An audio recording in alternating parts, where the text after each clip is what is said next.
अकबर का साला हमेशा से ही बीरबल की जगह लेना चाहता था। अकबर जानते थे कि बीरबल की जगह ले सके ऐसा बुद्धिमान इस संसार में कोई नहीं है।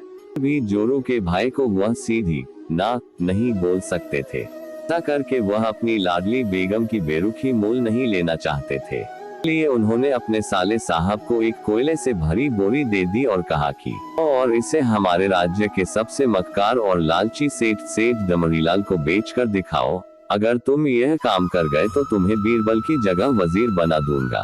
पर की इस अजीब शर्त को सुनकर साला अचंभे में पड़ गया।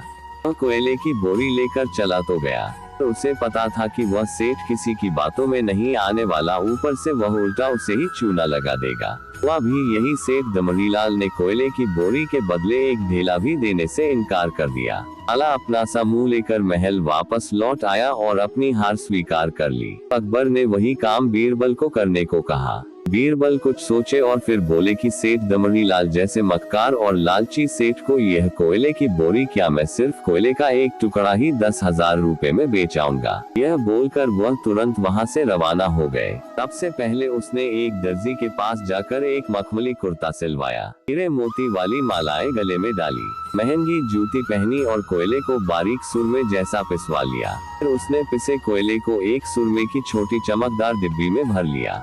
इसके बाद बीरबल ने अपना भेष बदल लिया और एक मेहमान घर में रुककर इश्तिहार दे दिया कि बगदाद से बड़े शेख आए हैं जो करिश्माई सुरमा बेचते हैं, जिसे आंखों में लगाने से मरे हुए पूर्वज दिख जाते हैं और यदि उन्होंने कहीं कोई धन गाड़ा है तो उसका पता बताते हैं।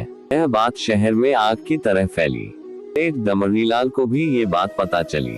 उसने सोचा जरूर उसके पूर्वजों ने कहीं न कहीं धन गाड़ा होगा।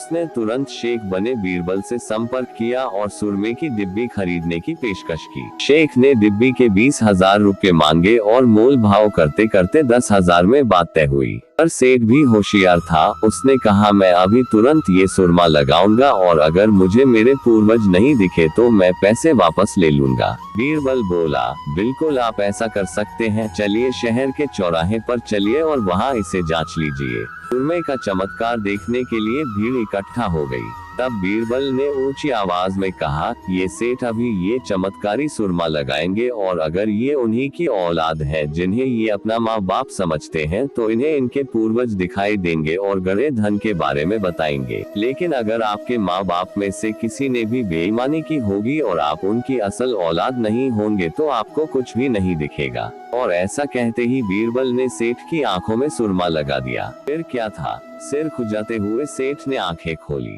अब दिखना तो कुछ था नहीं, पर सेठ करे भी तो क्या करे।